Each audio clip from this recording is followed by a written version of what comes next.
आज का टॉपिक है बिहेवियर थेरेपी।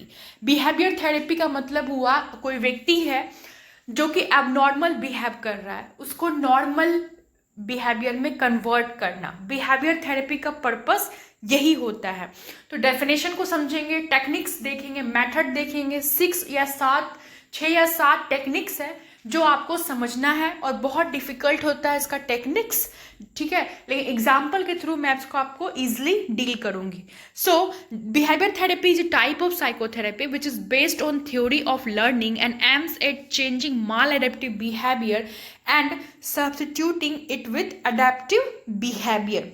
ठीक है, क्या कहना चाह रहा है, देखिए बिहेवियर थेरेपी जो होता है ना, एक प्रकार का साइकोथेरेपी है। ठीक है, साइकोथेरेपी आई होप आप अभी तक आप समझ चुके होंगे, विच इज बेस्ड ऑन थ्योरीज। ठीक है, साइकोथेरेपी मीन्स कन्वर्सेशन करना, मरीज और थेरेपिस्ट जो है आपस में कन्वर्सेशन करते हैं, कन्वर्सेशन करके उनकी मन की बात को जानते हैं। ठीक है, तो साइकोथेरेपी है एक प्रकार का बिहेवियर थेरेपी जो कि किस पे बेस्ड है, किस थ्योरी पे बेस्ड है, तो लर्निंग पे। जैसे कि आप किसी का भी व्यवहार, ठीक है, चेंज कैसे कर सकते हो, उसको लर्न करवा के।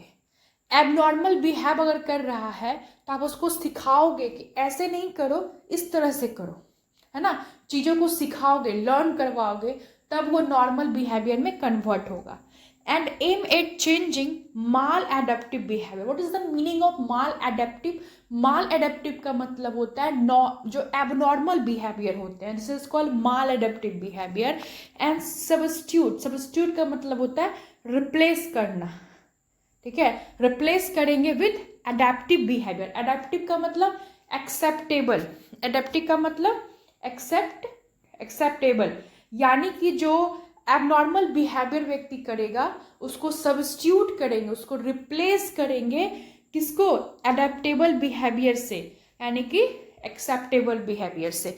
यानी कि हम बिहेवियर थेरेपी को समझें तो बिहेवियर थेरेपी कुछ नहीं है, एबनॉर्मल बिहेवियर को, माल एडेप्टिव बिहेवियर को नॉर्मल बिहेवियर में या फिर बोले एडेप्टिव बिहेवियर में चेंज करना। ठीक है, चलिए इसका हम एम देखते हैं। ठीक है, the main goal of therapy is to remove the maladaptive behaviour and substitute it with the adaptive और पॉजिटिव एंड डिजायरेबल बिहेवियर। देखिए इसमें यही कह रहा है कि जो बिहेवियर थेरेपी है उसका एम क्या है कि जो नॉर्मल बिहेवियर है उसको लर्न करवाना। क्या करवाना? लर्न करवाना। तो नॉर्मल बिहेवियर को लर्न करवाना है, बिहेवियर को लर्न करवा रहा है। मैं फिर से बोल रही हूँ, इसीलिए इसका नाम पड़ा है बिहेवियर साइकोथेरेपी। और इसमें वही है कि एबनॉर्मल बिहेवियर जो होता है उसको रिप्लेस किया जाता है किससे? डिजायरेबल बिहेवियर से, या पॉजिटिव बिहेवियर से, या एडेप्टिव बिहेवियर से। आप बिहेवियर एडेप्टिव है मतलब उसको अडेप्ट किया गया है, उसको एक्सेप्ट किया गया। और जो बिहेवियर को समाज में, ठीक है, एक्सेप्ट किया जाता है उसको हम नॉर्मल मानते हैं, या फिर पॉजिटिव बोल सकते हैं, या फिर डिजायरेबल। ठीक है, चलिए नेक्स्ट है मेथड।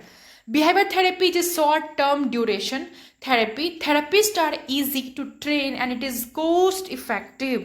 कहता है behavior therapy एक short duration therapy, ऐसा नहीं कि बहुत लंबा सेशन चलता है, नो। कितना चलता है वो मैं आपको आगे बताऊंगी। इसमें जो थेरेपिस्ट होते हैं ना वो बहुत ईजिली ट्रेन हो जाते हैं, यानी कि जो थेरेपी देते हैं बिहेवियर थेरेपी, उनको ट्रेन करना बहुत ईजी होता है और उतना खर्चा भी नहीं जाता है, ये कह रहा है। ठीक है, next, the total duration of therapy is usually 6 to 8 weeks, यानी कि 1.5 महीने के आसपास जो है इस थेरेपी में लगते हैं। ठीक है, ड्यूरेशन बता रहा है। Initial sessions are given daily but later sessions are spaced out. What is the means कि जब बिहेवियर थेरेपी को आप स्टार्ट करोगे तो इनिशियल सेशन में आपको जो है हर वीक्स बुलाया जा सकता है, बट फिर स्पेस्ड आउट का मतलब है कि फिर गैप करके, लाइक आप आ रहे हो और फिर अल्टरनेट वीक आ रहे हो, आप इस वीक आए तो अगला वीक नहीं आना है, फिर अगला वीक आना है, इस टाइप से करके हो सकता है। लेकिन स्टार्टिंग में इनिशियल टाइम में आपको बार बार बुलाया जा सकता है। नेक्स्ट है, unlike psychoanalysis where the therapist is a shadow person, in behaviour therapy both the patient and therapist are equal participation. इस लाइन को मैं अभी छोड़ रही हूँ क्योंकि जब मैं आपको टेक्निक समझाऊंगी तो आप डिफ्रेंशिएट कर पाओगे कि आखिर बिहेवियर थेरेपी में और साइको एनालिसिस थ्योरी जो आप पढ़ते, हिप्नोसिस, ठीक है, वशीकरण कर लेता है, कैसे एक थेरेपिस्ट कंट्रोल करता है, एब्रिग्रेशन थेरेपी आपने पढ़ा था, ये सब क्या था, टाइप था साइको एनालिसिस थ्योरी का, या फिर कह सकते हैं इंडिविजुअल साइकोथेरेपी का। तो ये कंपेयर कर रहा है, तो कंपेयर तब करेंगे ना जब आपको पूरा इन्फॉर्मेशन पता होगा, तो आगे हम समझेंगे इसको, ठीक है। फिर कहता है there is no attempt to unearth an underlying conflict and the patient is not encourage to explore his part. देखिए, अगर आप इंडिविजुअल साइकोथेरेपी की वीडियोस देखे होंगे तो आपको पता होगा कि इंडिविजुअल साइकोथेरेपी में क्या हो रहा था कि जो पास्ट, मतलब जो उसके अंदर इमोशन, फीलिंग जो दबे हुए थे मन में, उसको बाहर निकाला जा रहा था, ताकि उसके अंदर जो प्रॉब्लम्स है उससे वो बाहर आ सके, है ना। तो वो उसका जानेंगे नहीं क्या प्रॉब्लम है जो अपने अंदर वो दबाए हुए हैं।